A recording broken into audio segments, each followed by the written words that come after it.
um só, eterno, sobre a cabeça de todo homem. Acabei de tomar um cafezinho, não tenho o que fazer no momento, então fiquei pensando se haveria um despertar, um pensar do mover do Espírito, em que eu pudesse falar de algo aos meus irmãos e amigos. Mas realmente estou despido de algo forte e motivador. Embora tenha pensado um pouco anteriormente, antes que eu falasse, a respeito da questão desse assassinato lá no Galeão. Quer dizer, todo crime praticado, tudo aquilo que corresponde realmente às ações do ladrão, a figura do ladrão abrange a figura do assassino, do criminoso, do maldizente, enfim, todas as imagens possíveis. O ladrão está nessa expressão, como aquele que de alguma maneira ou de outra começa a matar alguém, ao assassino, por mãos de um assassino, ele rouba a vida daquele. Então, a forma de roubar a vida, o ladrão o faz da sua maneira. A imagem do ladrão é uma imagem que na palavra ladrão, mas não é suficiente para expressá-lo. Assim porque estamos tentando esclarecer que a palavra ladrão, essa palavra ladrão, ela está por um testemunho de toda a obra da criação, a partir do próprio homem nas suas relações com seus irmãos. Assim, na figura do Caim, ao matar Abel, você já tem a imagem do ladrão. O ladrão sempre será rejeitado. Ou seja, a figura do ladrão, que abrange o assassino, o bandido, o maldizente, tudo que possamos de fato considerar. Daquilo que sai da boca do homem, de toda a possibilidade de crimes e que possa praticar, está na imagem do ladrão. Então, o ladrão nunca será bendizente em caráter eterno. Eternamente, no mover do universo, a imagem do ladrão está determinada por um caráter reprovável e reprovado. Assim, na contrapartida, não dá para colocar a palavra, o tal ladrão, essa imagem do ladrão, que vai depois manifestar-se em alguém, que pode chamar-se assim, um Herodes ou um ladrão, mas muito mais que isso, o ladrão é o próprio maligno. É aquele que rouba a alma daquele que, como no caso da Corte de Brasília, cuja alma deles o ladrão roubou, para fazer dele um artifício. Alguém na mão dele, para proceder à extensão da sua iniquidade. Essa é a imagem do ladrão. Na contrapartida, está a figura do justo. O justo é em caráter eterno sempre o justo.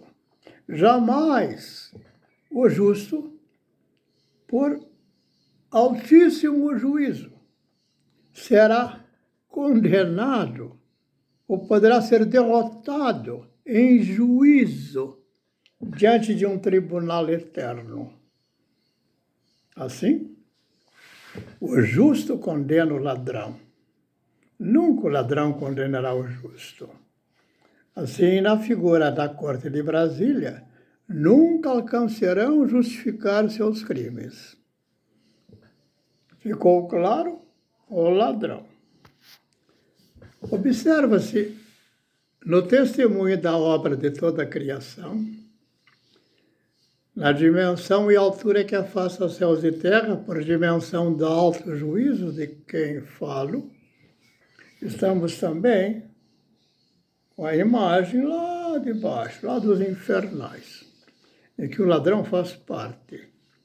Lá ele estabelece a sua corte. O homem, dentro do universo, está debaixo de lei. Como diz São Paulo, a lei é boa. A lei me dá o poder de livre agir, sem que eu faça por intenção, mau propósito, enganoso, doloso, típico do mercenário. Assim, o mercenário é alguém na mão do ladrão, por extensão do ladrão.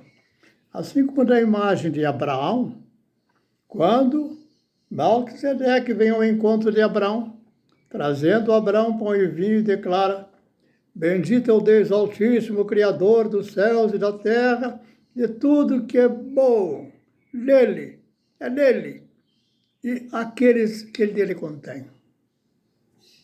Essa bênção dada a Abraão foi a tal declaração: e bendito és tu, Abraão, a quem o Eterno Altíssimo entregou os teus inimigos nas tuas mãos.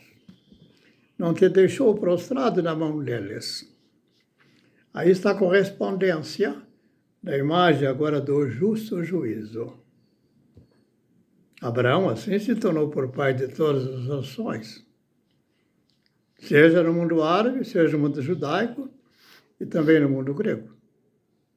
E também no mundo, vamos dizer, oriental. Compreendamos que a imagem que os olhos propiciam é uma imagem que prontamente, ao olhar de alguém, ele tira ou lhe é induzido desejar ou por desejável algo que ao brilho dos seus olhos ele acha interessante. Mas veja, aquele que pega esse brilho prontamente através dos olhos, da vista daquilo que ele está olhando, sem que antes ele julgue e conscientemente considere, ele está no engano da mentira, no brilho das pedras, como diz. E foi a razão pela qual Satanás caiu para os profundos dos infernos. Quando o brilho das pedras, nessa interpretação das fantasias, fosse ali realmente real, imagem que a ele convinha, mas sempre estará fora dele, não alcançará.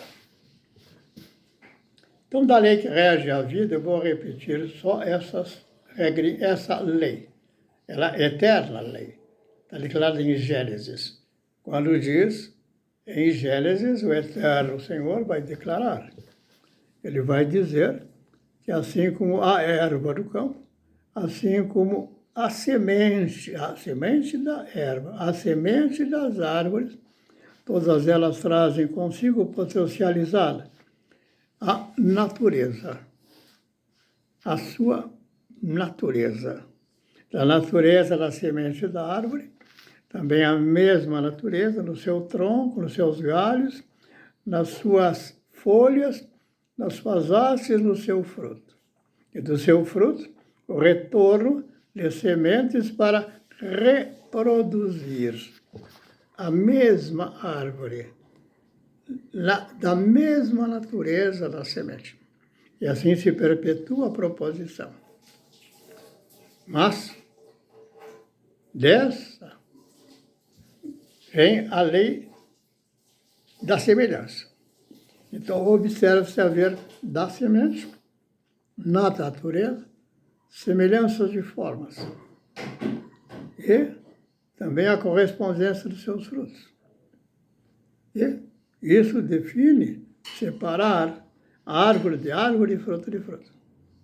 Quando se trata do homem, a imagem aparente exterior, não há possibilidade de dizer do homem. Assim estará dito: maldito é o que sai da boca do homem. porque contamina todo homem. Nesse particular, ele está expressando a natureza aparente do homem, mas ele não está realmente no entendimento ou discernimento que lhe é devido e que lhe foi dado potencialidade para alcançar. Quando alcançar, ele dirá: Cristo, a plenitude dos tempos. No transcorrer histórico, é o homem na sua plenitude, consciente, ele é justo no seu pensar, no seu falar e no seu realizar. Nesse particular, é esse meu referencial. É aquilo que proceder do Altíssimo Juízo, como testemunho em caráter eterno, Cristo expressará a palavra do testemunho e realizará o testemunho fiel para todo homem viver.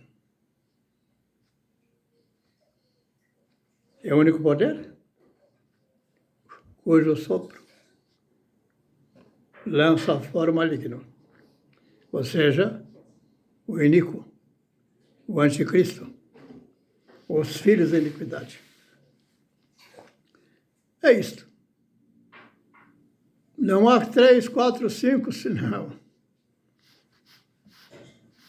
O homem está sob prostração, o homem está livre. Se está livre, em Cristo ele vive. Se ele está em prostração, está sobre o dolo do mistério da iniquidade. Que o dolo da mentira age sobre ele. E ele agora perdeu, de fato, a percepção da verdadeira vida que lhe foi ofertada. E vai trocar a sua própria vida em caráter eterno pela transitoriedade das togas de Brasília. E do Pacheco, aquela aparência de um príncipe, que só ele assim se julga. A nação inteira vê a mediocridade do espírito que está nele. Ficamos por aqui.